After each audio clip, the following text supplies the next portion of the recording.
Hey everyone, I think I'm on. It's a new version of Stream and it delays a little bit. Hey everyone, it's Bijal. I hope that you are keeping well on this special day in history. I'm sure most people, at least in my audience, know that today is Blackout Tuesday. I think the part that many people don't know is what I just recently learned, that all of the all black squares that we've all been posting, or many of us thought we were showing our support for black people and showing our solidarity against racism. It turned out that that movement was not actually by Black Lives Matters, and it was actually completely muting everything that was so important happening around the country, where people are having protests, people are out getting messages out there. And then these black squares, when people were confused and ended up including Blackout Tuesday hashtag along with Black Lives Matter hashtag or BLM hashtag, it was completely silencing everyone that needed to be heard. And so I wanted to post that message out there first and foremost. I went ahead and hid my two because that's not what I realized I was doing, and it wasn't a part of my intent to silence any movement that was out there. But what that takes me to is I was actually supposed to go on a business trip to Charleston today. It had been planned from a week ago. I had already some anxiety about COVID, getting on an airplane, being in another city with so many people for multiple days. And I checked in with my gut last week and I felt like the project needs me and I should go. And as most of you know, I am a gung ho interior designer, and my project in Charleston is a 17,000 square foot business club. And they're about to open, and they've had many delays as it relates to COVID. And I wanted to be there to support them and make sure every fine detail was correct. Well, I was planning to go, was okay with the COVID thing, was ready to face that. And then all of these riots started happening across America. And I packed my bag, was ready to go, wasn't able to sleep last night. And generally, I'm excited about business trips. I want to go. I want to see my project come together. I love the team over there, was going to meet up the client. And I can't tell you, but my gut instinct about an hour after I was supposed to go to the flight was just, I mean, my gut was like throbbing in pain and anxiety. And normally I'm the kind of person who knows my gut feelings and completely ignore it.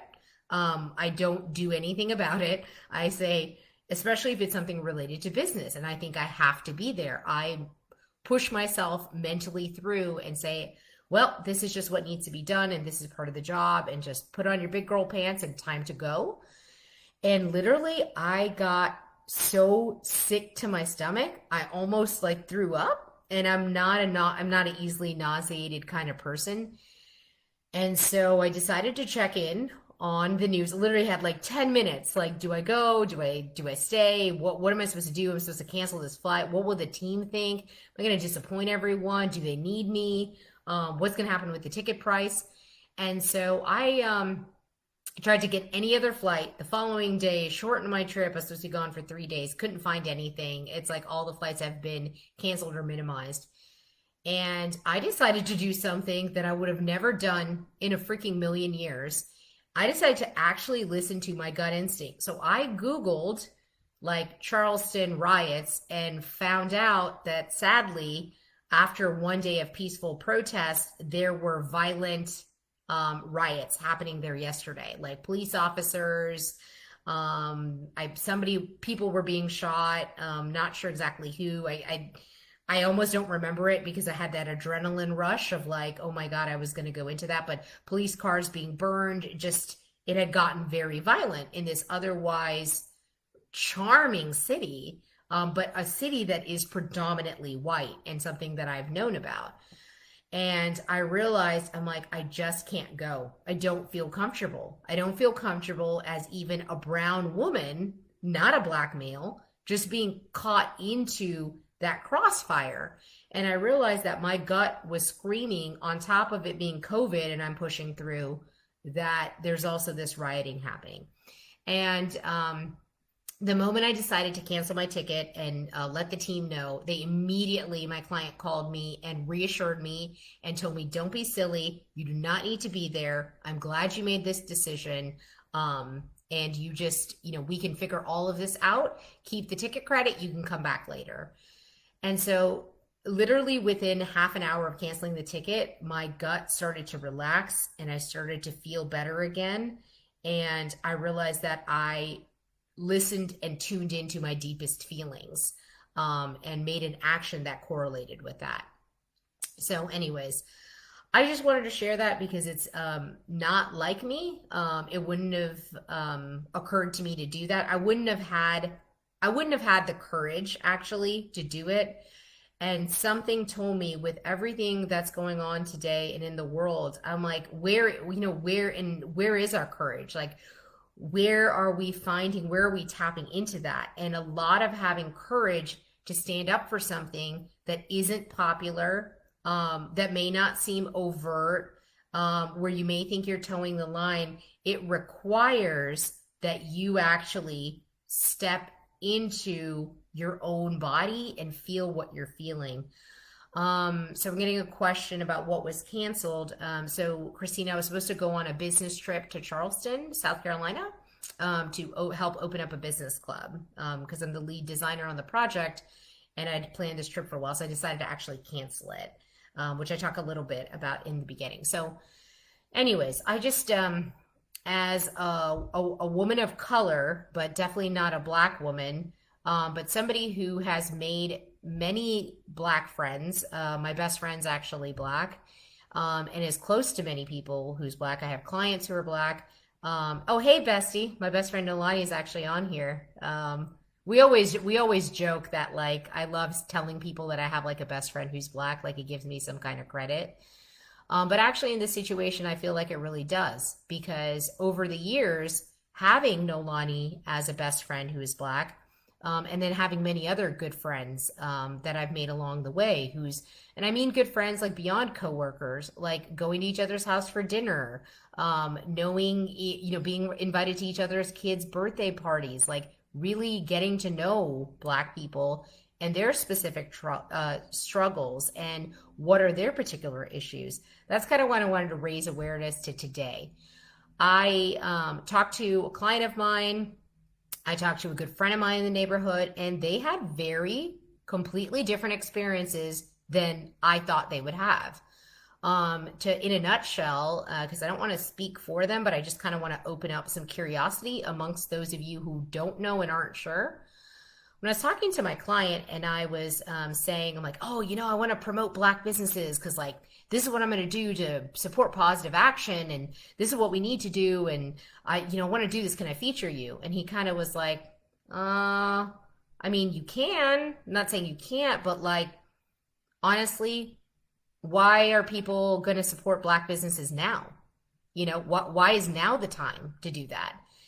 And it totally, like, just took me off for a second. And I'm like, oh, I thought this was like a good positive idea. And then I understood his point of view was like, what? So, like, I mean, he wasn't completely decided on his thoughts on it, but it opened my eyes to, like, how that could actually be taken.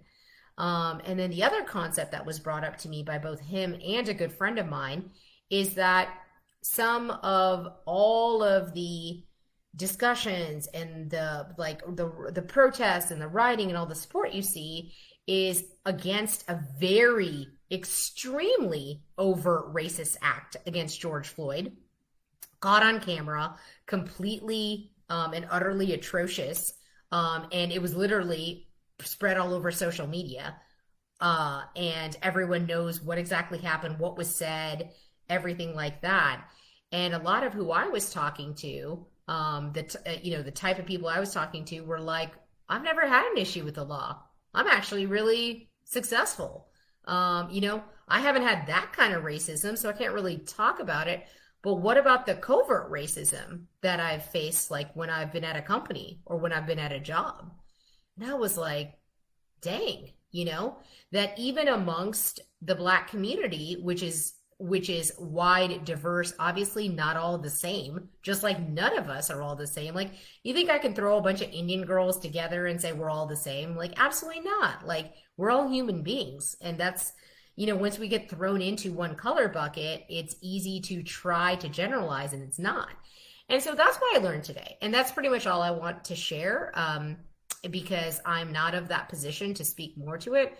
But I encourage you to have one-on-one discussions with your Black friends, or if you don't have good Black friends, start reaching out to community members, maybe people you do business with, maybe people that you attend church with, maybe your neighbor. But that's the best thing I would say, is that sometimes I feel like people just don't know if you live in a certain city, or you've always had a certain demographic kind of group of friends. Expand that. Challenge yourself to expand that. And I promise, beyond just this period of time, you will learn and you will be enlightened to what Black people's real struggles are, and then how they feel when situations like this happen, and what their actual feeling of, like, what can you do to support me? And I think that that is very different than what you think you should do to support. So anyways, that's all I'm saying. So I'm encouraging you, and I'm all about learning, and I'm totally open with standing corrected when I needed to. So anyways, I think this is a really important issue, and I don't want it to just go away in a month and there's like a new craze of, like, what's the new hot thing that everyone's talking about, or what's the other crazy news. I want this to be at the forefront of people's mind, and I truly believe the solution to that is becoming good friends with people. Bring Black people into your community, support their businesses, get to know them, understand what their particular issues are, and they're not all the same. It's not going to be grouped into one thing. So there is covert racism, and then there's overt. So make sure that you're well informed on what those are, and more than anything, don't stay muted. If you see anything that feels questionable, said behind closed doors, etc., completely extinguish that. Don't let it sit there. So that's the best thing we can do. Okay, guys, have a good day. Thanks for tuning in. I just had some things I kind of just had to get off my chest, and I hope anything I said today provided some value for you, or at least some thought to reach out to somebody. Okay, take care.